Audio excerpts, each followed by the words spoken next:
pero tenía bastantes problemas internos, porque no todos aceptaban la supremacía de Kiev sobre el resto. Entonces, ahí vemos ya concretamente, no se aprecia mucho porque estáis lejos, pero se ven los nombres de diferentes zonas que eran pequeños principados que estaban dentro de la Rus de Kiev y tenían sus propios príncipes, sus propios kniaz, ¿no? Que es la palabra que se utiliza en ruso. ¿Qué pasa? Bueno, Yaroslav, el sabio, cuando se llega, bueno, cuando muere, él ya intuía que había ciertos problemas internos y por eso tomó una decisión bastante controvertida y que no se podía entender quizás en un momento de creación de un Estado que estaba, a priori, estaba creciendo bien y demás, y es que algo tuvo que ver internamente para tomar esa decisión, y es que decide dividir el territorio de la Rus de Kiev entre sus 5 hijos. El primero era el que iba a heredar la zona de Kiev, o sea, era el terreno principal, era el territorio más grande, y otros hijos iban a heredar otros diversos territorios. Supuestamente, y al dejó ordenado, que todos debían darle obediencia o vasallaje, o como queramos emplear la palabra, al mayor. Pero, ¿qué sucedió? Justamente lo contrario. O sea, lo que Yaroslav Mudry trató de que no sucediera, finalmente sucedió. Y la Rus de Kiev se empieza a dividir. Primero en 5 pequeños principados, después en 9, después en 14, hasta finalmente que fueron más de 30 pequeños principados. ¿Vale? Esto empieza a suceder a partir del siglo XI. Hay otra serie de consecuencias que los ataques de las hordas tártaro-mongolas que empiezan, que sobre todo vienen de la zona de las estepas, y también la Cuarta Cruzada, que interrumpió el comercio entre Bizancio y la Rus de Kiev, que había sido ese comercio, había sido lo que había dado esa prosperidad a la Rus de Kiev. Pues la Cuarta Cruzada, o sea, bueno, los latinos en ese momento toman Constantinopla y se quedan allí y crearon lo que se llamó el Imperio Latino de Oriente durante 30 años, pero corta de raíz el comercio. Entonces, todo esto termina ahogando a la Rus de Kiev, que se va dividiendo. Pero se va dividiendo por estas causas que estoy diciendo, pero sobre todo era por las propias peleas que tenían dentro de la misma familia ruríkida, que era la dinastía que gobernaba en esos territorios en ese momento. O sea, que digamos que al final todo esto eran batallas internas por controlar territorio, y lo único que hizo fue dividir cada vez más el territorio. Bien. Pero este momento es importante. Esto empieza a principios del siglo XI, perdón, a mediados del siglo XI, y hasta el siglo XIV aproximadamente vamos a vivir un periodo de división territorial. ¿Por qué es importante este periodo? Porque este es el momento, de esos 3 siglos, es cuando se crean las nacionalidades rusa, ucraniana y bielorrusa. Esa lengua que más o menos era común, digo más o menos porque estaba muy dialectalizada durante la Rus de Kiev, que he dicho antes, el Drevinirovsky así, el ruso antiguo, pues se dialectiza aún más con esta división territorial y finalmente dio lugar a las 3 lenguas eslavas orientales que hoy conocemos, el ruso, el ucraniano y el bielorruso. Es un proceso muy lento, ya digo, dura 3 siglos y tuvo esas consecuencias. Bien, bueno, aquí tenéis ya cómo finalmente queda un poco configurado lo que antes había sido la Rus de Kiev. Hay más de 30 pequeños principados. Bueno, aquí es importante ya porque no sé si se puede ver los nombres. Tampoco tengo, bueno, con el cursor yo creo que más o menos se va a poder identificar. Estos pequeños principados de Polotsk y Pinsk, Turov-Pinsk, eso va a ser la futura Bielorrusia, ¿vale? Y vemos que se empiezan a relacionar más con los lituanos. Estos pequeños principados de Lutsk, Volinia, Galicia, etcétera, esta va a ser la futura, y Jitomir, esta va a ser la futura Ucrania. Y se van a relacionar más ya con Polonia principalmente. Y aquí el resto de estados, incluido Kiev todavía, incluido Kiev, vemos que las fronteras nos las pintan del mismo color que este estado. Este estado es la Horda de Oro de los tártaros mongoles. O sea que estos pequeños principados, todos estos, que va a ser la futura Rusia, quedaron sometidos bajo los tártaros mongoles durante 1 siglo y medio aproximadamente. Es lo que en la historiografía rusa se conoce como el yugo tártaro-mongol. ¿El yugo por qué? Porque los tártaros mongoles consiguieron que durante 1 siglo y medio ellos, los principados rusos, pagaran un tributo anual muy alto y que le impidió progresar económicamente y culturalmente a ese Estado. Y estuvieron más relacionados con la Horda de Oro. Entonces, ya digo, como he dicho antes, este momento es clave para la formación de esas tres nacionalidades eslavas orientales, la rusa, la ucraniana y la bielorrusa. La lengua, como he dicho antes, ya estaba dialectalizada y en torno al siglo XV, siglo XVI, bueno, aquí viene descrito un poquito lo que estaba explicando, pero en torno ya al siglo XIV o XV ya se puede hablar de la lengua rusa como una lengua independiente, de la lengua ucraniana como una lengua independiente, y el bielorruso tardó un poquito más en desarrollarse, pero un poco más, ¿vale? Bien. Vamos a dar un pequeño salto. Ahora después lo veremos sobre el mapa, pero nos vamos a situar en esa fecha que vemos ahí, 1648-1654. Durante todo este periodo que ya hemos visto, desde que se produce esa división, ya digo, cada uno de los principados empieza a mirar más o empieza a relacionarse con otros estados, ¿no? Como he dicho antes, los principados que vamos a conocer ya como los principados donde surge la nacionalidad ucraniana, van a estar más relacionados con Polonia. De hecho, se van a integrar en lo que se va a conocer como la Unión Polaco-Lituana, que ya estaba funcionando y aparte fue un Estado, durante el siglo XVI, fue un Estado muy fuerte dentro del ámbito europeo, ¿no? Y que incluso trató de hacerse con el poder en Rusia.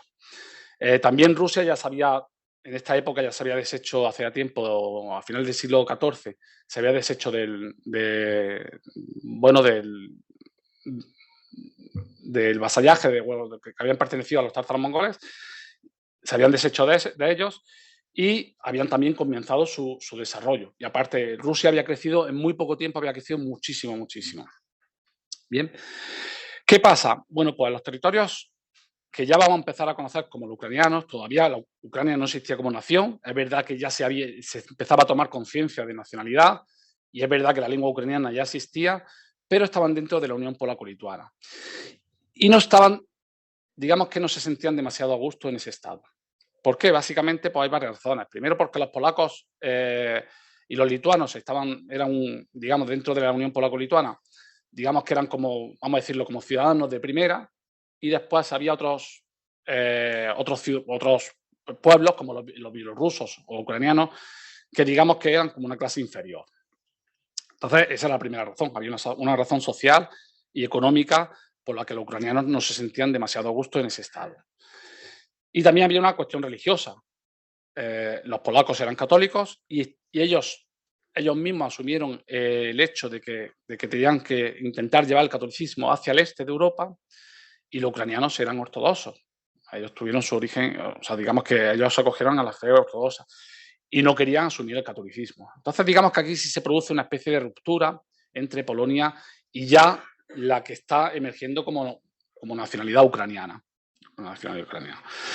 Aquí hay que añadir otra pieza más a este puzzle que estamos conformando, que es el de los cosacos. ¿Quiénes eran los cosacos?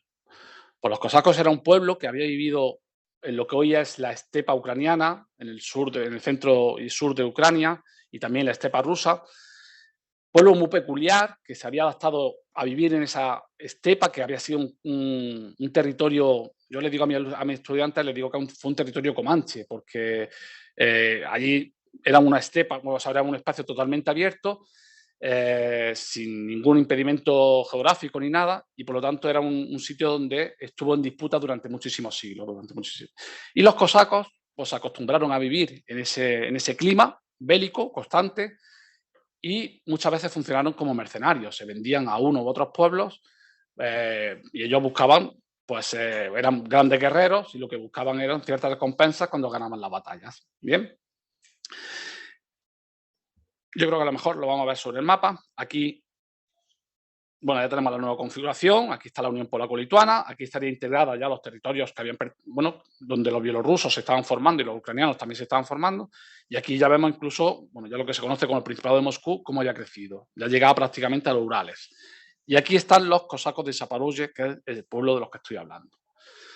Entonces, en un principio la relación entre los cosacos y la Unión Polaco-Lituana fue buena porque los cosacos actuaron como guardia fronteriza. En esta zona tan peligrosa que estoy contando, donde había tantas batallas, pues los cosacos actuaban un poco como de muro, ¿no? Retenían a todos los pueblos esteparios que había por esa calle de zona y colaboraron muy bien durante mucho tiempo.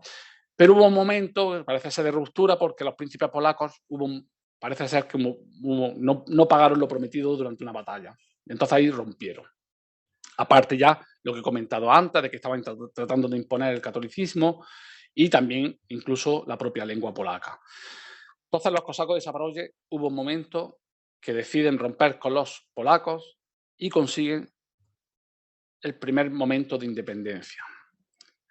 Esto para la historia de Ucrania se considera la primera independencia del pueblo ucraniano.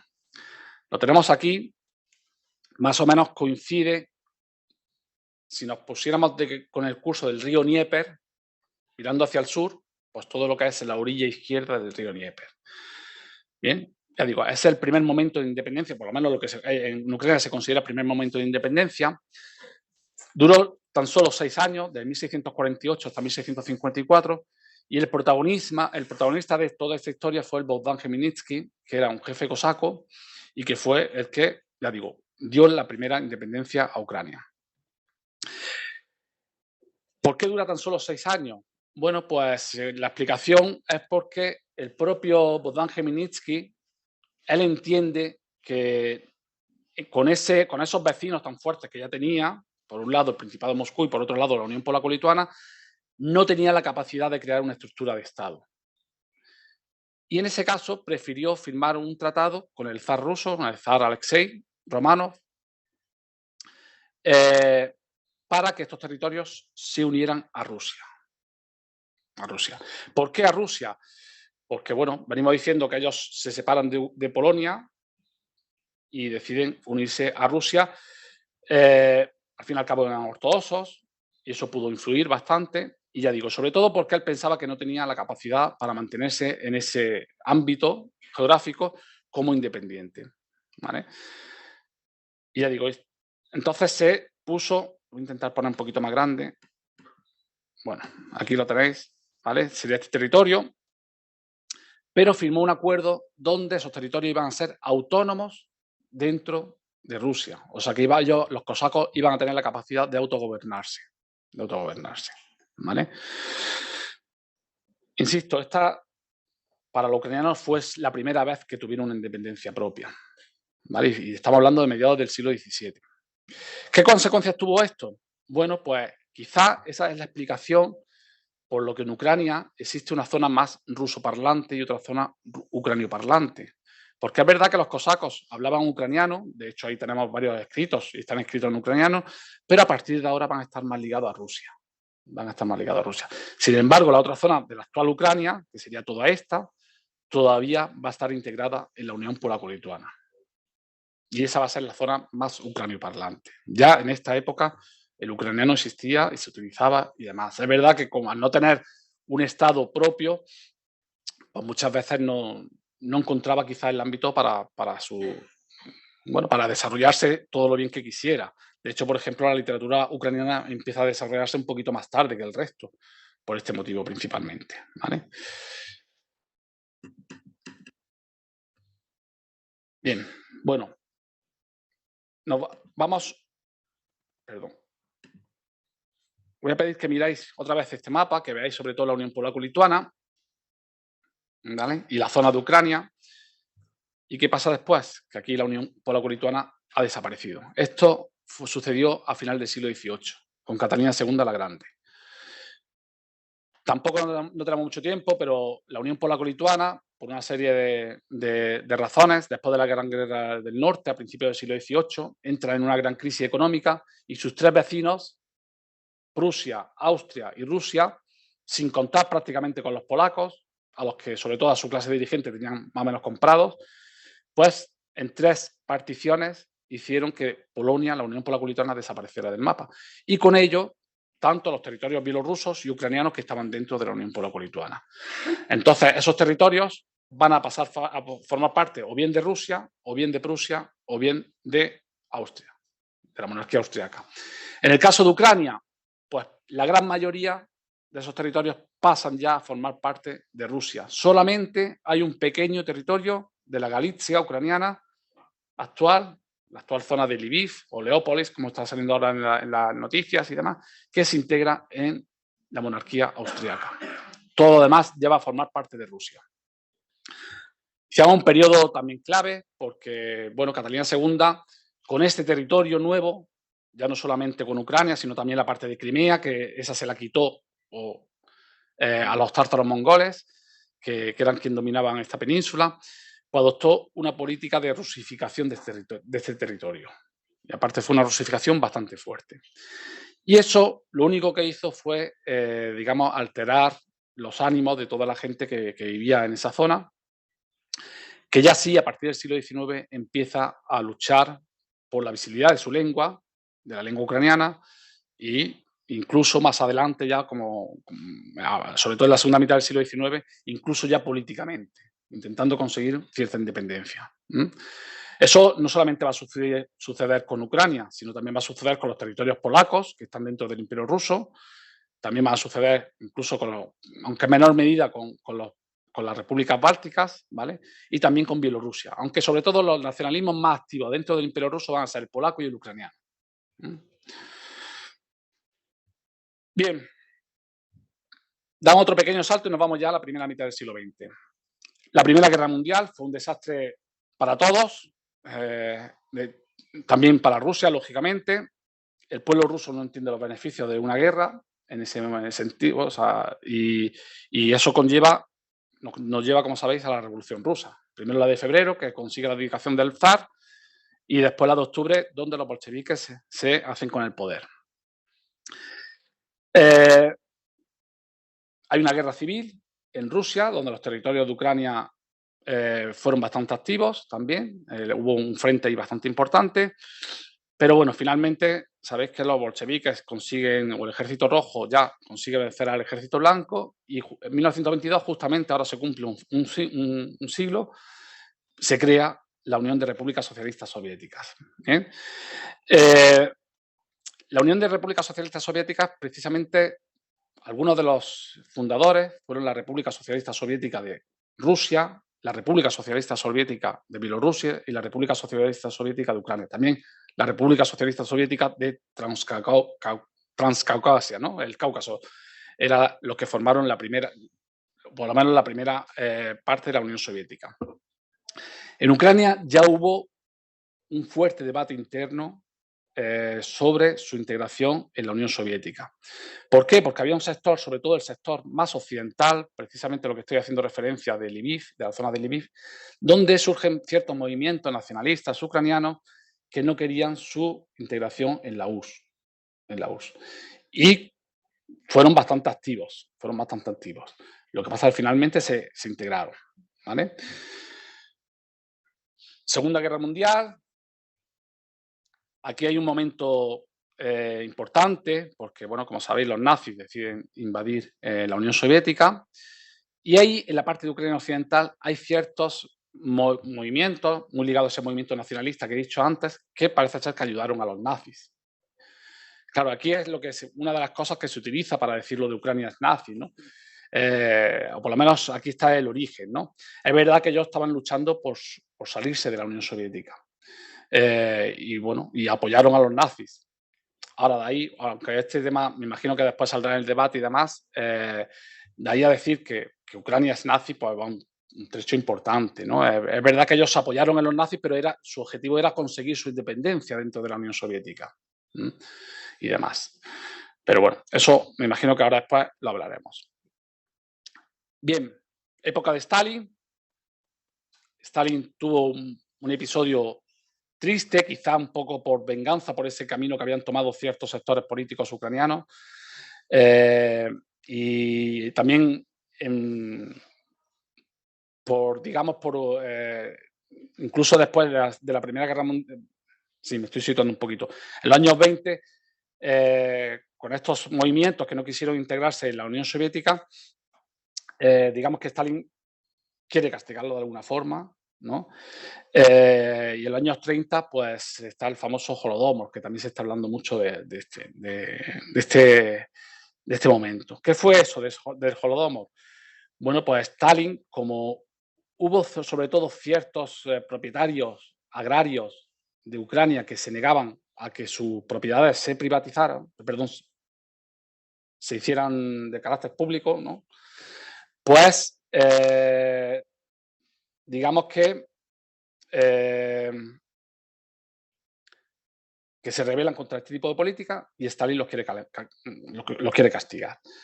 Entonces, en ciertas zonas se negó pues, que entraran alimentos, con lo cual se provocó una especie de... Bueno, los ucranianos hablan de un genocidio porque se dejó matar a millones de personas, ¿no? Dejándolos morir de hambre.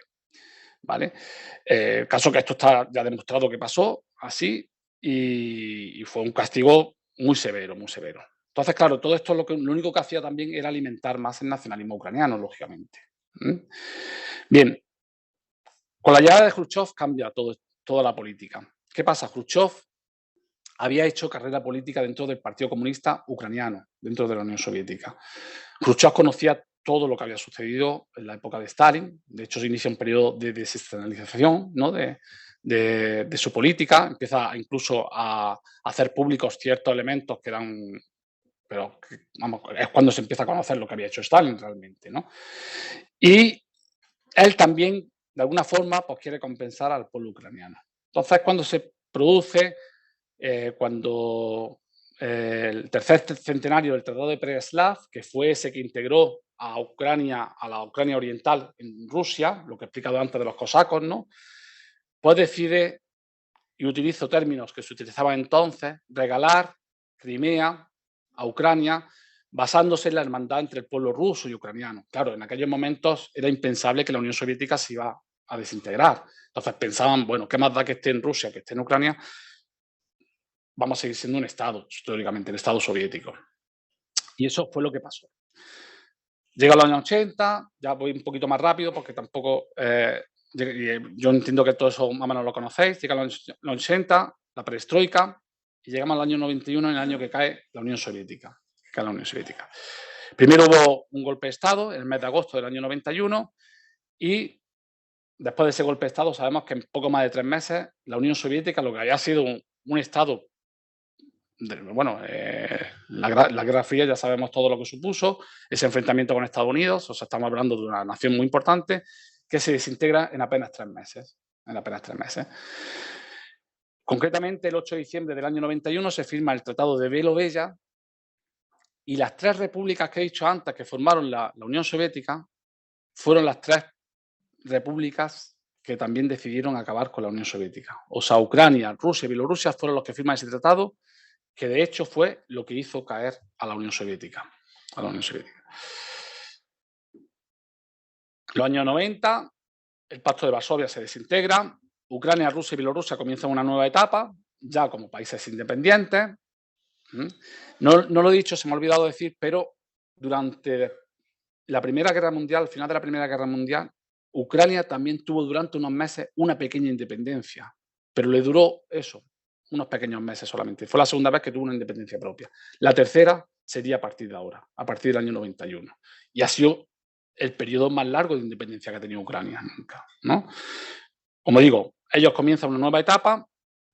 Fueron años muy duros para los tres, para Ucrania, para Rusia y para Bielorrusia, desde el punto de vista económico, una gran crisis económica. Hubo bastante, bueno, fueron años duros. De hecho, aquí ya, tanto Enrique y yo, pues lo vivimos de primera mano, ¿no? Porque fue en los años que estuvimos, y José Antonio, que está aquí también lo vivió y lo conocemos bastante bien, lo duro que fueron esos años para esos países, ¿no? Y aquí es como quedó configurado el nuevo mapa, ¿no? Por un lado ya tenemos a la Federación Rusa, tenemos a Bielorrusia, Ucrania, bueno, las repúblicas bálticas, etcétera, etcétera. ¿Vale? Lo que había sido la Unión Soviética quedó totalmente desdibujada. Bien, llegamos al año 2000. Es cuando Vladimir Putin llega al poder, en el año 2000. Tuvo un inicio bastante tumultuoso. Estaba en ese momento la guerra de Chechenia, hubo varios atentados de Beslan, de Dubrovka, de los metros de Moscú, el submarino Kursk, que se hundió y no pudieron rescatarlo. O sea, digamos que el comienzo de Putin no fue nada fácil. Encima venía con una herencia bastante grave. económica, sobre todo, una losa económica muy importante, ¿no? Rusia durante los años 90 se endeudó muchísimo y había que hacer frente a eso, a devolver todos esos préstamos y demás, ¿no? Hay para mí un momento clave que fueron los atentados del 11S en el 2001. ¿Por qué? Y me diréis, ¿por qué si esto sucedió en Estados Unidos, no? Pero es verdad que después de esos atentados y en esa lucha que se genera de Estados Unidos contra el terrorismo, ¿no? Islamista sobre todo, pues también en este sentido Putin obtuvo carta blanca para actuar también sobre Chechenia, ¿no? Bueno, que también eran islamistas y demás, ¿no? Entonces digamos que lo que antes de Occidente se estaban oponiendo a esa guerra de Chechenia, pues ahora digamos que a Putin se le permite, porque ahora la amenaza era el Islam radical, ¿no? El islamismo radical. Bien, y bueno, el comienzo de Putin, ya digo, fue difícil, pero es verdad que, sobre todo, si nos fijamos desde el punto de vista económico, en poco tiempo Rusia consigue deshacerse de esa deuda y consigue mejorar económicamente internamente, ¿vale?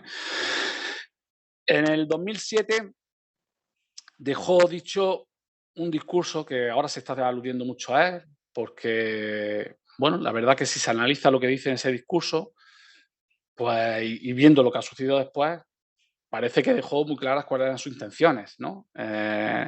Fue durante el discurso de estrategia del desarrollo de Rusia hasta el año 2020 y pongo aquí donde deja su herencia política basada en la mejora económica, que eso es obvio que sucedió.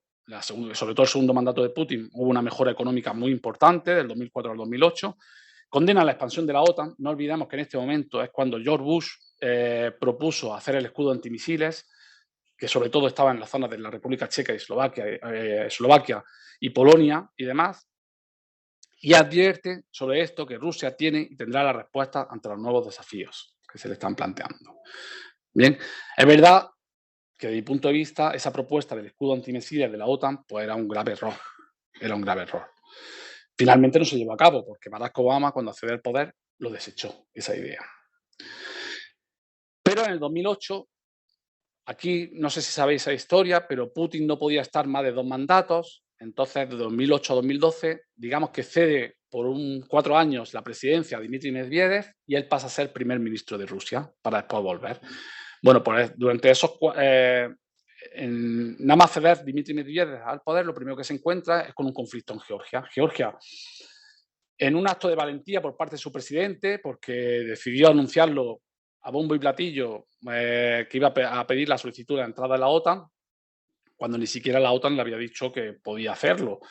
Entonces, digamos que fue por su parte, Saakashvili fue, yo como digo, que se atrevió demasiado pronto y la respuesta de Rusia fue tremenda. Fue una guerra muy violenta, que duró solamente unos días, pero yo eso siempre lo he interpretado como el hecho de que Rusia en esa guerra dijo, hemos vuelto, ¿no? Nosotros durante la Unión Soviética fuimos una gran potencia, lo hemos pasado muy mal en los años 90, en el principio de esta era, pero a partir de ahora queremos que se nos tenga en cuenta de nuevo. Entonces se contestó de forma muy fuerte y efectivamente el papel de Rusia cambia totalmente a partir de entonces. A partir de entonces. Por eso pongo ahí que del 2008 a 2020 fueron los años de recuperación de la autoestima nacional rusa y recupera su papel internacional. Es más, yo añadiría aquí que no solamente recupera su papel internacional, sino que se convierte probablemente en uno de los principales actores en el plano internacional, porque en todos los conflictos, de mi punto de vista, Vladimir Putin ha llevado la iniciativa. Estoy hablando de Siria y estoy hablando de otros conflictos donde eso hay que reconocérselo. Vladimir Putin pues, es un estratega político y supo moverse bien para sus intereses, no para los intereses rusos en este caso. Ya nos vamos a ir a Ucrania y nos vamos entrando en el conflicto actual. Bien, en Ucrania, cuando hemos visto antes con el Tratado de Beloveya, cae la URSS, hubo un referéndum para ver si se quería que en Ucrania fuera un país independiente y hubo un amplio apoyo. Un amplio apoyo, estoy hablando que prácticamente todo el territorio de Ucrania, más del 80% de la población votó por una Ucrania independiente, incluida la República de Crimea, que cuando se pactó que iba a ser una república autónoma, iba a ser el único territorio autónomo dentro de Ucrania, allí también se votó a favor de una Ucrania independiente. Es verdad que en Crimea no llegaba al 80%, entonces estaba en torno al 60%. Fue la única república que tuvo un porcentaje más bajo, ¿vale? Como pongo ahí, se pactó la integración de Crimea con el estatus de república autónoma. Ya digo, insisto, era el único territorio que tenía ese estatus de república autónoma dentro de Ucrania. Y se inicia un periodo de ucranización en Ucrania. Al igual que en Rusia, hubo una crisis económica que dura todos los años 90. Y en Ucrania, esta crisis económica hay que añadirle una crisis política. Y esta crisis política yo diría que en Ucrania ha durado desde los años 90 hasta el día de hoy. ¿Por qué? Porque allí cada elección era un drama. Todas las elecciones fueron un drama. Porque al final, en la segunda vuelta, siempre quedaba un candidato de un lado y un candidato de otro lado. Y no con el mismo, por ejemplo, aquí nosotros entendemos la política como de derechas o de izquierdas. Allí no se entendía de esa forma. Allí era de un lado, me refiero de la zona prorrusa, vamos a decir, a llamarla así, y de otro lado era pro-ucraniana. Y todas las elecciones se dirimían por muy pocos votos. Entonces, quizá aquí ha sido el fallo de Ucrania en este sentido. O aquí está el fallo de Ucrania. ¿Por qué no supo administrar esta nueva situación que se le generó con ese país independiente? Donde obviamente había dos realidades. Había la realidad rusa y había la realidad ucraniana. Entonces, ya digo, siempre quedaba un candidato de uno y de otro, y cuando llegaban al poder, los unos o los otros hacían política para los unos o para los otros, y no hacían política conjunta. Entonces, nunca fueron sensibles para la otra parte. Claro, esto lo único que hizo, pues llevar a extremos y que se fueran enfrentando. Aparte, el gran problema de Ucrania, también insisto desde mi punto de vista, es que había una corrupción endémica. Estos candidatos que representaban a una u otra parte estaban muy ligados a clanes comerciales importantes. Imaginaros que, no sé, que aquí en España de pronto, como dos candidatos potenciales nos quedan para pasar presidente del gobierno, está el presidente o la presidenta del Banco de Santander y el del Corte Inglés. Pues eso es lo que ha estado pasando en Ucrania también. Eso es lo que está pasando en Ucrania. Entonces, cuando llegaban unos, no solamente apoyaban a lo mejor la parte más pro-ucraniana, pero también apoyaban a los clanes comerciales de esa zona. Los famosos oligarcas, los que se conocen como los oligarcas, ¿no? Y si llegaban los otros, pues hacían lo mismo con el otro lado. Y ya digo, insisto, ese ha sido el gran problema de Ucrania. Bueno, aquí tenía puesto a Boris Yeltsin, su relación con Ucrania. Boris Yeltsin, quizá con todo lo que tuvo Boris Yeltsin, que todos lo conocemos, lo que hizo y demás, sí supo actuar mejor con Ucrania y con Bielorrusia principalmente, porque les puso el gas y el petróleo, materias primas que se necesitan, y lo estamos viendo nosotros, las consecuencias cuando nos suben los precios, ¿no? de todo eso, lo que conlleva, pues les supo poner buenos precios de gas y de petróleo a cambio de que le apoyaran en política internacional a Rusia, ¿no? Cosa que cuando llegó Putin lo quita. Putin dice, vosotros sois países independientes y tenéis que comportaros como otros países independientes. Y si en Europa Occidental me están pagando el gas a este precio, también vosotros tenéis que hacerlo. Entonces, al final, eso es lo único que conlleva es que también pues, estos países, sobre todo Ucrania y Bielorrusia, se vayan alejando un poquito más de Rusia, ¿no? Lógicamente. Aunque aquí hay diferentes épocas, fueron diferentes años, unos años pactaban algo y entonces le bajaban el precio, pero al fin y al cabo estaban, o su política económica dependía de lo que decidiera Putin y no de lo que decidieran ellos, en este caso, ¿vale? Y bueno, llegamos al famoso Euromaidán. ¿Qué pasa con el Euromaidán? Nos vamos a situar el 21 de noviembre de 2013. En ese momento en Ucrania gobernaba Viktor Yanukovych, prorruso, que durante la campaña él insiste en que iba a apoyar la entrada de Ucrania en la Unión Europea. Él incluso estuvo negociando durante varios meses, durante el año 2013, un acuerdo comercial con la Unión Europea que a todas luces indicaba que era el primer paso que debía dar Ucrania para la integración en la Unión Europea. Un principio era un acuerdo comercial y que también iba a permitir a la población ucraniana obtener visado o sea, moverse libremente por todo el territorio de la Unión Europea. Esto que para nosotros es una obviedad y es algo sencillo, que con nuestro carnet de identidad podemos viajar por veintitantos países, para algunos países es una necesidad y Ucrania es uno de ellos. Entonces esto era un acuerdo muy importante para Ucrania. ¿Qué pasó? Bueno, parece ser que unos días antes de que se hiciera esa firma, o sea, la firma de ese tratado comercial, pues hubo una llamada desde el Kremlin advirtiéndole de que no lo hiciera, Y eso desencadena en una serie de protestas. Protestas que se inician, fueron los estudiantes, principalmente de Kiev, los que iniciaron esta serie de protestas, y básicamente estaban protestando por dos cosas. Por una, porque querían que ese acuerdo se firmara, porque, bueno, lo que le daba, sobre todo ya vamos obviando un poco del plano político y demás, sino el simple hecho de que pudieran obtener un visado para viajar por Europa, que para ellos era muy importante. Recordemos que me estoy refiriendo a estudiantes que ya habían nacido en una Ucrania independiente, ¿vale? Una generación que ya era, y esos fueron los que inician esa protesta. Y segundo, y esto siempre se olvida, protestan contra los dirigentes de su país. Estaban hartos de corrupción y era normal. O sea, Ucrania ya tenía un trayecto de 22 años como independiente y lo único que habían conocido es una clase política muy corrupta. Entonces, estas dos fueron lo que ellos protestaban, estas dos cosas principalmente. Querían políticos nuevos y querían su anexión, o por lo menos este acuerdo comercial con la Unión Europea. Sabemos que ese movimiento se generaliza, lo que en principio comenzaron los estudiantes se generaliza, se convierte bastante más grande y hay protestas muchísimo más violentas y demás. Finalmente, Yanukovych, en marzo de 2014, se ve obligado a dimitir, bueno, después de matar a 100 personas. Eso fue uno de los últimos días. Se decidió disparar contra la población que se estaba manifestando pacíficamente. Murieron más de 100 personas. Yanukovych dimite y abandona el país. Se va a Rusia, ¿no? ¿Qué pasa en Ucrania? Pues hay unos meses de confusión y yo diría casi de guerra civil dentro de Ucrania. Hay un gobierno provisional con 3 ministros sospechosos de tener un pasado por lo menos cercano a la extrema derecha o al nazismo, ¿vale? Pero el propósito de ese gobierno provisional también era simplemente llevar a Ucrania a unas elecciones libres. Y es verdad que ese gobierno provisional fue finalmente lo que hizo.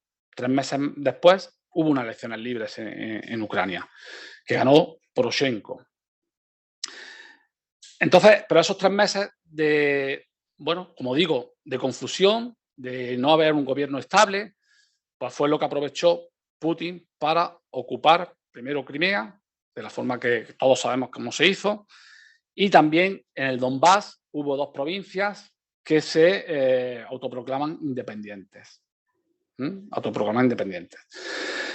Cuando Poroshenko llega ya al poder, o sea, hubo elecciones libres, ganó Poroshenko, bueno, pues en el Donbass se inició una guerra civil entre, bueno, las recién autoproclamadas repúblicas independientes de Donetsk y Lugansk, apoyadas lógicamente por Rusia, y los ucranianos. Y eso que comienza en el 2014, pues ha estado vigente hasta ahora. Es verdad que en el 2015 se firmaron el acuerdo de Minsk. O sea, el primer año fue bastante duro porque hubo una guerra abierta, donde hubo muchísimas muertes por parte de los dos bandos y demás, y después del acuerdo de Minsk bajó el nivel. Es verdad que había un conflicto del que aquí apenas se ha hablado, pero que estaba abierto durante todos estos años, ¿vale? El acuerdo de Minsk, ambos bandos han acusado de romperlos, probablemente ambos bandos lo han estado rompiendo, pero digamos que sí, bueno, bajó el nivel.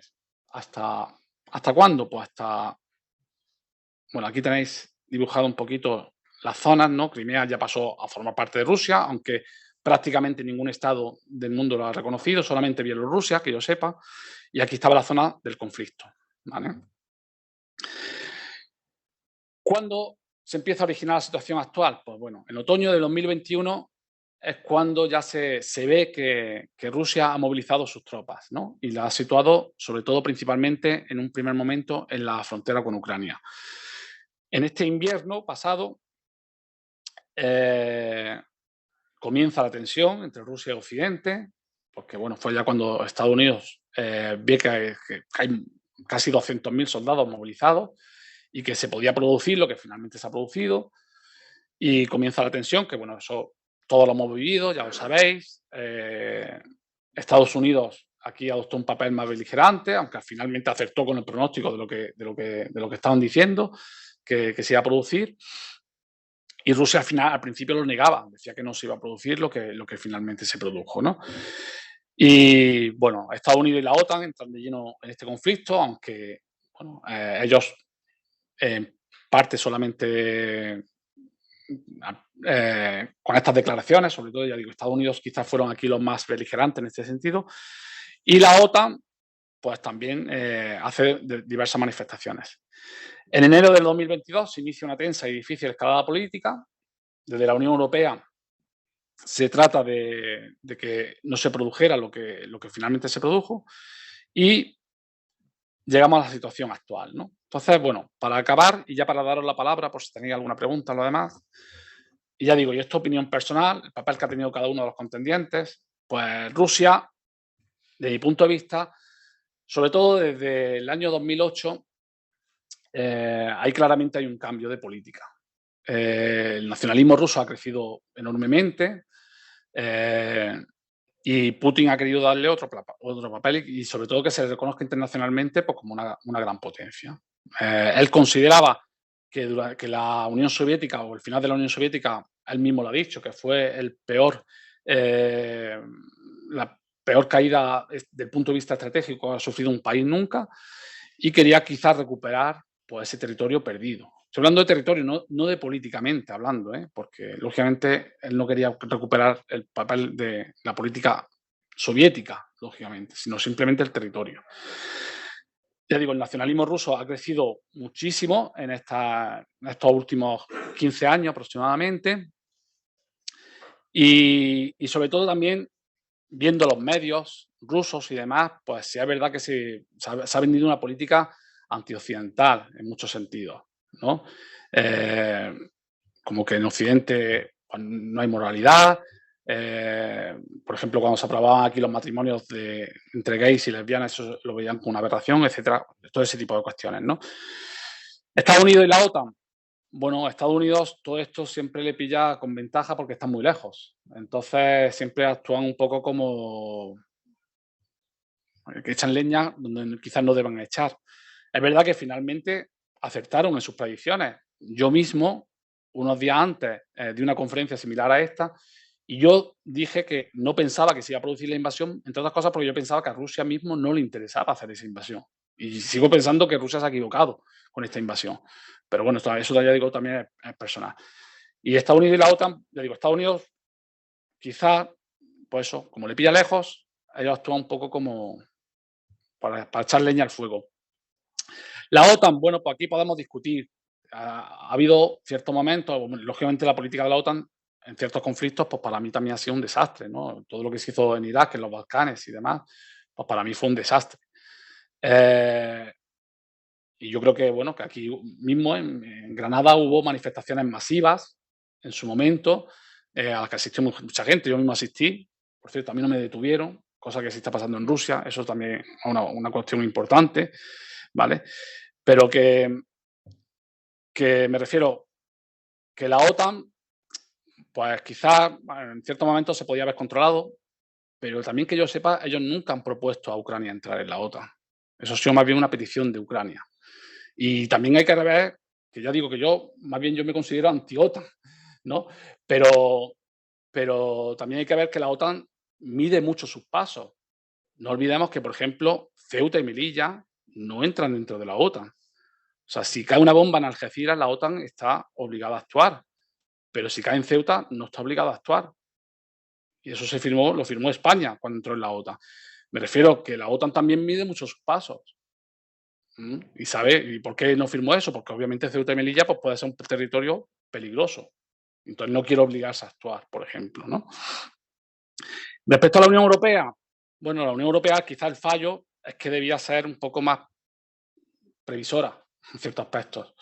Yo, para mí, en este conflicto ha actuado bien, por lo menos durante el mes de enero y febrero, porque ha tratado de negociar para que no se produjera el conflicto. Es verdad que tenía que ser más previsora porque ahora estamos pagando las consecuencias. O sea, que se quiere sancionar a Rusia, pero al mismo tiempo le seguimos comprando gas a Rusia. Lo que, digamos, el precio de las sanciones que se le ha impuesto a Rusia, me parece que se han valorado en torno a 500.000 millones de euros, pero le estamos comprando petróleo y gas por valor de 100.000, o sea, mucho más. Entonces, digamos que la Unión Europea también tiene que mirarse un poquito para adentro y ver, ¿no? Cuál es su papel en todo esto y demás. Y el papel de Ucrania, bueno, yo creo que también lo he dejado reflejado un poquito antes. El fallo, de mi punto de vista, de Ucrania es que no fue sensible a que le heredó un país que tenía dos realidades. Y no se puede ni rusificar a una parte ni ucranizar a la otra parte. Y quizás ahí fue el fallo que ha tenido Ucrania en todo esto. Es verdad que a partir del 2014 ha cambiado todo también, porque incluso zonas que son de Ucrania rusoparlantes ahora ya no se identifican con Rusia para nada, sino que, bueno, eso ha sido consecuencia de que Putin invade Crimea y a partir de ahí cambia todo.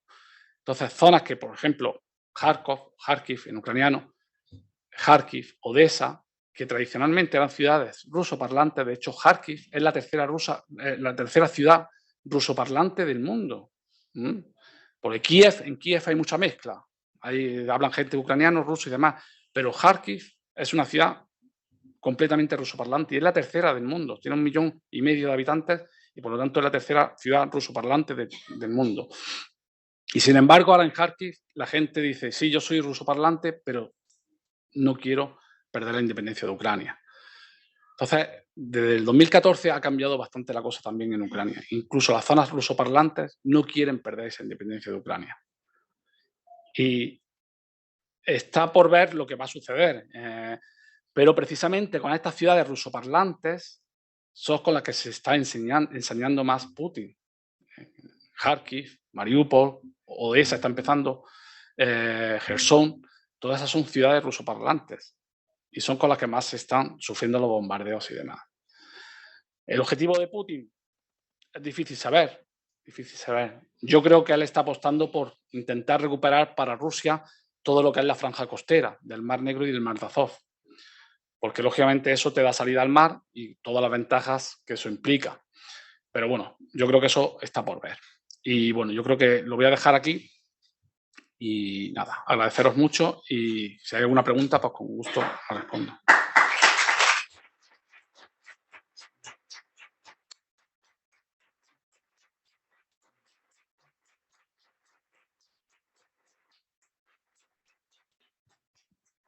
Muchas gracias, Simón. Ha sido realmente todo un lujo, ¿verdad? Este recorrido por ese espacio multiétnico, multilingüístico y además que sorprende tantísimo que en ese recorrido que has trazado, que Ucrania haya sufrido tanto en todos los escenarios que has planteado. Sí. Es que el sufrimiento del pueblo ucraniano ha sido pues muy, muy grande, ¿no? Muy llamativo. Es total, o sea, eso es una de las cosas. Está enchufado, ¿no? ¿Me escucháis? Sí. Ucrania ha tenido una historia muy trágica, y aparte, como hemos visto, apenas ha tenido una independencia, apenas a lo largo de su historia. Y eso quizás es lo que sorprende al pueblo ucraniano, cómo a pesar de no tener una independencia, después de haber estado sometido muchas veces a siglos de rusificación o incluso anteriormente intentos de imponer el catolicismo, pues han conseguido mantener pues ese orgullo y esa lucha por la lengua y por la cultura ucraniana, ¿no? Que se ha mantenido, ha conseguido mantenerse. Y eso yo creo que es bastante llamativo. Yo no conozco ningún caso en Europa igual. Por pequeño que sea el país, se me ocurre ahora Eslovenia, pues Eslovenia al final ha tenido su momento de independencia incluso, ¿no? Entonces, pues, es un caso llamativo, sí. ¿Hay alguna pregunta? ¿Algo que queráis? ¿Sabes si hay algunas otras repúblicas soviéticas ahora independizadas que hayan entrado en la OTAN? Están las repúblicas bálticas. Están las repúblicas bálticas que sí están en la OTAN. Y que así de memoria, yo creo que no hay ninguna más. ¿Y entraron Putin ya todas? Entraron, sí. Sí, porque fue, si no recuerdo mal, estoy hablando un poco de memoria, si no recuerdo mal, entraron en torno al 2005. O sea que ya estaba Putin en el poder. Georgia hizo su intento en el 2008, pero yo creo, ya digo, yo insisto, lo de Georgia fue un caso llamativo. Porque yo creo que fue más un atrevimiento de su presidente. Sin tener prácticamente nada hablado, pues se atrevió a dar ese paso. ¿Vale? Pero sí, vamos, en el caso de las repúblicas bálticas, insisto, estoy hablando de memoria, pero yo creo que fue en el 2005 cuando entraron en la OTAN.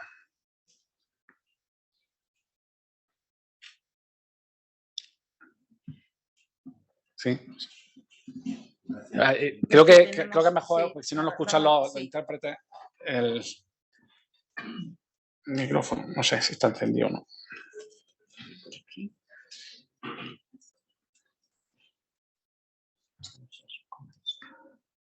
No está encendido, ¿no? No sé cómo. Sí, es por los intérpretes, más que nada que lo están. Quizá aquí, desde aquí, desde la mesa, por favor. Es que esto no parece. No. No sé si es que tiene que estar conectado, pero no tiene ningún botón. Sí, por favor. Muchas gracias. En fin, gracias Simón por el recorrido este histórico que creo de un tema tan complejo, ¿no? Y tan como es la situación de Ucrania y demás. Claro, es que a mí me vienen muchas cuestiones y no sé por dónde empezar. Es comentario, pregunta, de algunas cosas hemos hablado, obviamente, ¿no? Nosotros, personalmente. Y es, a ver, en primer lugar, yo de la situación actual, con esto, claro, por supuesto, nadie, o sea, yo, bueno, por lo menos creo que no se justifica, a lo mejor hay gente que lo justifica, pero la invasión de Ucrania, como bien has dicho, en primer lugar es que yo le doy cada día vueltas, digo, ¿y qué lógica tenía para la propia Rusia, ¿no? Porque población que podía ser más, estar descontenta con los últimos gobiernos que ha habido de orientación más pro-ucraniana, ¿no? Pues dicen, ahora de pronto pues se convierten en antirrusos, la propia población, que es lo peor que puedes tener en un país es a la población en contra, ¿no? Pero claro, aquí hay también quería de algunas cosas que has dicho, bueno, creo que hay matices y cosas, claro, en este que es importante subrayar. Mi visión es, voy a intentar ser breve, que es decir, los culpables de la situación actual, en lo que ha degenerado ahora, ¿ya? Independientemente de lo que ha hecho Putin con la invasión, es injustificable, por supuesto, cualquier guerra, ninguna guerra tiene justificación, por supuesto, ¿no? y menos, ¿no? La invasión de un pueblo hermano, ¿no? Es la OTAN, ¿no? Por las políticas que ha ido llevando a cabo, aprovechando el debilitamiento de Rusia en las últimas décadas, a raíz de la caída de la Unión Soviética, como bien has comentado, que fue cuando se proclamó, ¿no? Ucrania y demás. Y tuvo un punto, voy a dar solo un argumento, entre las que hubo en el siglo XX de posible tercera guerra mundial, cuando en Cuba cuando el tema de los misiles de Cuba, y casi estalla la tercera guerra mundial, ¿no? Y si miramos el mapa, ¿dónde llega la OTAN, no? Antes se ha preguntado aquí, pues Lituania, Letonia, Estonia, tal, ¿no? Y entonces, claro, en los últimos años, además, en los últimos, quiero decir, el armamento que estaba llegando a Ucrania de la OTAN, etc., ¿no? Porque, claro, hay una diferencia entre el pueblo y las pretensiones que tienen las ucranianas legítimamente de querer ser algo de Europa, algo europea, como has comentado y tal, porque el me parece clave.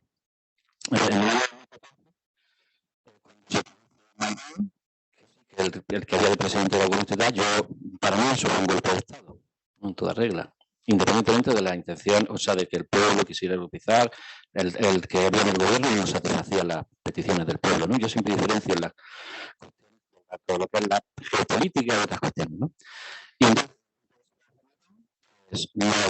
los del Donbass no reconocen el nuevo gobierno ilegítimo y por un movimiento popular, no por unas elecciones, y inmediatamente no lo reconocen y se produce inmediatamente, porque yo ese año seguí las noticias a diario y sé que no eran objetivos los rusos, ¿no? Evidentemente que no son objetivos, pero sí que se produjo en los años de Kiev de nuevo a esta gente que no reconocía este nuevo gobierno, ¿no? Antes de que se hiciera una elección general, etc. Y fue cosas que o sea, república independientes, etcétera, etcétera, ¿no?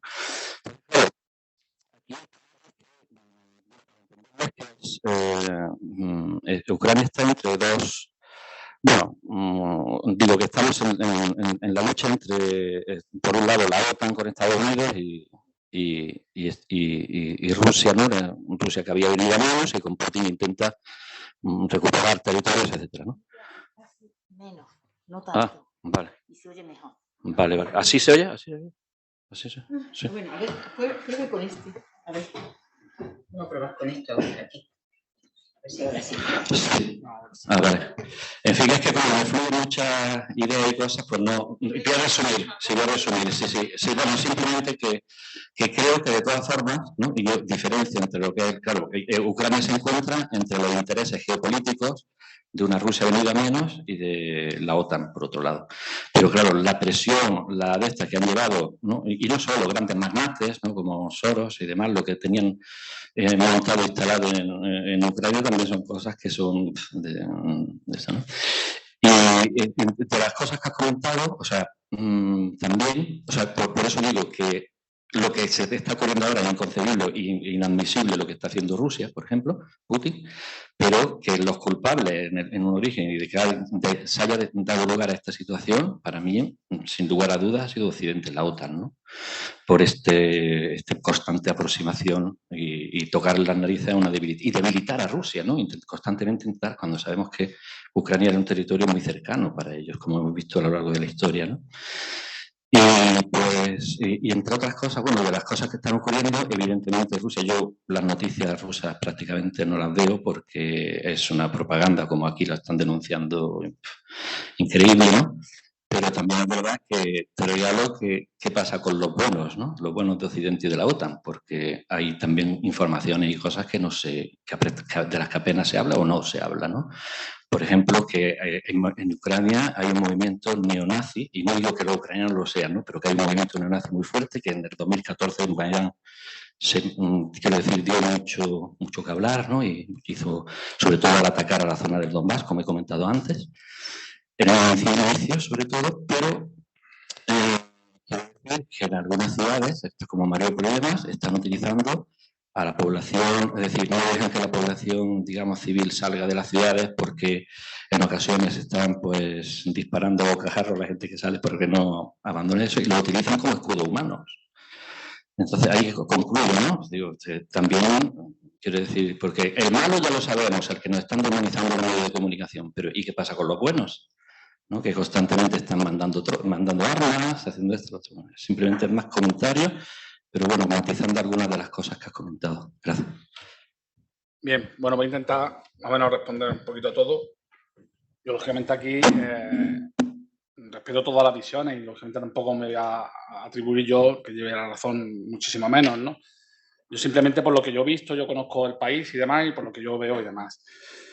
Con respecto al Maidán, el tema del golpe de Estado y demás, bueno, es verdad que esto se ha acusado en ese momento a ese movimiento que se generó de hacer un golpe de Estado. Bueno, es una visión que, bueno, efectivamente había un gobierno, lógicamente, que estaba elegido y demás, y finalmente se derrocó. Es verdad que este gobierno, el gobierno de Yanukovych, subió al poder también prometiendo unas cosas que finalmente no cumplió. Yo también creo que el pueblo también tiene derecho a expresarse, sobre todo cuando no se cumple. Entonces, hombre, el Maidán fue el pueblo lo que hicieron. Pero bueno, efectivamente, después el conflicto que se generó en el Donbass, pues fue muy doloroso al principio. porque fue, como he dicho antes, una guerra totalmente abierta y donde hubo más de 14.000 víctimas por los dos lados. Por los dos lados. O sea, al final fue un conflicto abierto, una guerra civil dentro de Ucrania. El tema de los neonazis. A ver, ¿en Ucrania hay neonazis? Por supuesto que hay en Ucrania neonazis. Ahora, ¿Ucrania es un país nazi? Ni muchísimo. Rotundamente no, rotundamente no. De hecho, en las mismas elecciones que hubo en 2014, las elecciones ya libres que hubo en el 2014, el partido de Svoboda, que es el que, digamos, tiene ideas nazis, obtuvo menos de un 3% de los votos. Un escaño de 450. Un escaño de 450. Si eso sirve para decir que Ucrania es nazi, pues no se puede decir eso. ¿Que hay grupos neonazis? Por supuesto. Todo el mundo conocemos al batallón de Azov y lo que ha hecho el batallón de Azov. Pero por las mismas, también yo puedo hablar del comando Wagner en Rusia, de movimientos nacionalistas rusos que también están batallando ahora actualmente. Y no solamente han batallado en el Donbass, que también estuvieron en el Donbass, lo están haciendo ahora también en Ucrania, lo hicieron en Siria. ¿Quién domina la República Centroafricana actualmente? El grupo Wagner de Rusia. O sea que neonazis hay en todos sitios. Neonazis en todos sitios. Entonces, que se diga que Ucrania, donde hay un 3% de votos, de que es un neonazi, pues no se puede decir eso. Se dice, no, es que Zelensky es neonazi. Zelensky no es neonazi. Se puede estar de acuerdo con sus políticas o no. Yo tampoco estoy totalmente de acuerdo con las políticas de Zelensky, pero no se puede decir que Zelensky es neonazi. Siendo judío y cuando tuvo familias que sufrieron el horror nazi. No olvidemos que en Ucrania murieron 8 millones de los 25 millones de soviéticos eran de origen ucraniano cuando murieron en la época nazi. O sea que Ucrania históricamente ha combatido a los nazis. Entonces, ¿que hay grupos neonazis? Por supuesto que los hay. Que están teniendo o que se están volviendo más activos en un periodo de guerra. Es el caldo de cultivo, es donde ellos se sienten a gusto en ese tipo de cosas. Y por supuesto que el batallón de Azov, yo no lo voy a defender. Hay fotos que son horripilantes, y yo las he visto del batallón de Azov. Pero ahora, es donde iba ahora mismo, es donde iba José Antonio. Pero es que no. Es que en los inicios de Maidán son los que he contado. Es verdad que ahí estaba el Pravi sector, que estuvo y que intentó radicalizar en un primer momento, en diciembre intentó radicalizar ese movimiento. Pero los mismos que se manifestaron en el Euromaidan fueron los que apartaron al Pravi sector, que era el arma de los neonazis. De hecho, es fácil comprobarlo. ¿Y el sindicato de Odessa? El sindicato de Odessa, efectivamente eso fue, ya digo que el batallón de Azov ha tenido acciones que son horripilantes y son totalmente deleznables. Esa fue una de ellas, efectivamente. Pero ahora, decir de todo eso, no se puede decir. Ni siquiera que el Euromaidan fuera un movimiento nazi, porque no lo fue. De hecho, es fácil comprobarlo. Vamos a Google sin poner Maidán nazis o sin poner Euromaidan, simplemente Maidán, y vamos a contar las banderas europeas que había y cuántas banderas nazis había. O sea, eso fue un movimiento popular que decidieron sobre todo los jóvenes porque querían un cambio. Para mí, lo importante de Ucrania es que había un cambio generacional muy importante. Y el partido de Zelensky es lo que ha representado, insisto, a mí tampoco me gustan las políticas, sobre todo económicas, de Zelensky, pero es lo que ha significado para Ucrania, un cambio generacional, mucho más pro-europeo y demás. Y eso es lo que ha significado. Y por eso yo creo que se está actuando, porque Putin está viendo que está perdiendo Ucrania. De hecho, para mí, y ya voy también contestando a otras preguntas que has dejado tú, el gran cambio del 2014, cuando Putin invade Crimea, es que Putin consigue Crimea y probablemente se la quede, pero perdió el resto de Ucrania. Y para mí ese momento es clave. Pero aquí sí un referéndum que en Occidente no reconoce. ¿El qué? En Crimea se hizo inmediatamente. Porque, hombre, reconocer un referéndum, que yo no dudo que la gente de Crimea quisiera, eso no lo dudo, pero hacer un referéndum con tanques en la calle es un poco complicado, Con tanques en la calle, como se hizo, es un poco complicado. Pero ahora, yo no dudo que la gente de Crimea quisiera su anexión a Rusia. Y no dudo que difícilmente Ucrania, o sea, que Crimea vuelva a Ucrania, porque no tendría ningún sentido tampoco que vuelva, porque sería muy difícil incluso reintegrar esa población dentro de Ucrania actualmente, ¿vale? Y ya para acabar, dos cositas. También se acusa mucho a la OTAN. Ya digo, yo me he manifestado anti-OTAN, yo no soy para nada. A mí lo que me gustaría una Unión Europea fuerte, con Rusia como un aliado fuerte con ellos. Ese sería mi sueño, ahora totalmente inviable, ahora mismo, en estos momentos. Es lo que me gustaría. Pero se acusa mucho a la OTAN de que va hacia el este, que va hacia el este, que va hacia el este. Pero yo creo que también en algún momento Rusia, creo, y esto también es opinión personal, debía pararse un poquito y decir por qué en estos últimos 40 años hemos perdido nosotros a todos estos socios y que no quieren ni vernos. No es que no quieran ni volver, es que no quieren ni vernos. Me estoy refiriendo no solamente a Ucrania, sino me estoy refiriendo a Polonia, a la República Checa, a Eslovaquia, a Hungría, a la República Báltica, a Bulgaria, etcétera, etcétera, etcétera. Porque algo han tenido que hacer los rusos en ese sentido durante la época soviética, para que ellos no quieran volver a ser socios de los rusos. Y eso es también mi punto de vista.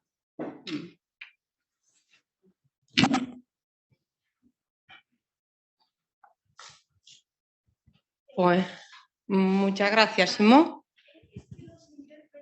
Vale. No llega bien. Con este, ¿no? Vale. ¿Con este mejor? Gracias. Venga, gracias por decir. Muchas gracias, Simón, por la conferencia. Yo creo que, en primer lugar, lo que ha puesto de manifiesto que el problema que ahora mismo ha surgido en la zona de Rusia y Ucrania es muy complejo, más complejo de lo que lo representan los medios, tanto allí como aquí. Solo un apunte que, claro, la debilidad de las fronteras entre Ucrania y Rusia de siempre, pues también ha generado el efecto de que nosotros estamos realmente hermanados. Yo soy rusa, pero tengo familia en Ucrania y así, no sé, 50-60% de los rusos. Si tenemos en cuenta que en la Unión Soviética tú terminabas la universidad, te distribuían a cualquier punto de la Unión Soviética, pues así no hemos entremezclado todo. Y a nivel cultural, pues Gogol es ucraniano, es uno de los más grandes de la literatura rusa, ¿no? Bulgakov nació en Ucrania, el escritor que estuvo aquí en febrero, que lo presentamos aquí ruso, nació en Ucrania y se considera el escritor ruso. Entonces es tan difícil separar nuestras culturas que yo creo que hasta entonces, cuando nos encontramos con los ucranianos, aún en esta situación, pues rara vez surge hostilidad, porque realmente tantos años, de siempre hemos sido hermanos. Y con todo ello lo que quiero decir que creo que esta conferencia de la que ha impartido hoy Simón hace mucha falta. Y yo echo de menos aquí en España que no haya ningún centro, ninguna institución que se dedique a analizar la situación en el espacio antiguo postsoviético, porque Rusia y luego la Unión Soviética ha sido un imperio muy raro. No atípico, porque claro, no es India, que era una colonia de Anglia, de Inglaterra, perdón, que estaba muy lejos, ¿no? No Francia, que tenía sus colonias en África, o España, que tenía sus colonias en América Latina. Están muy separados por el espacio, por el tema cultural. Rusia, que se expandió en un espacio muy cercano al Estado, entonces al país. Y resulta que las fronteras son muy, muy, muy frágiles. E incluso hay un efecto que se conoce entre los estudiosos de que es a menudo la metropolia rusa vivía hasta peor que las otras partes satélites que estaban en la frontera. Entonces, todo esto necesita de un análisis profundo, realmente bueno, y yo no sé si, ¿cómo lo opinas tú, Simón? Si, yo creo que sí, que en España también urge algo, un centro, algo que analice ese tipo de cuestiones. Gracias.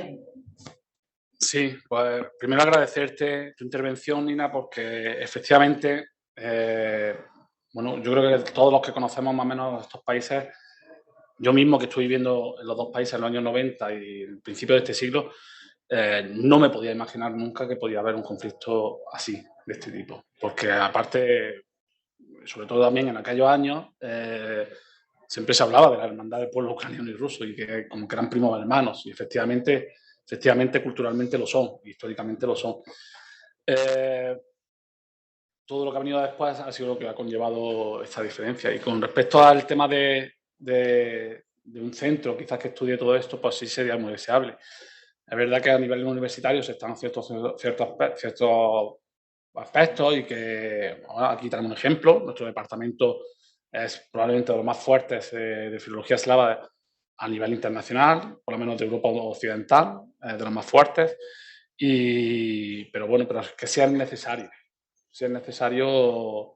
De hecho, aquí me estoy adelantando un poquito porque está todavía en fase de creación y nosotros estamos intentando promover dentro de la sección departamental de filología eslava un máster de estudios centrales del centro y del este de Europa, que en algún momento espero que salga.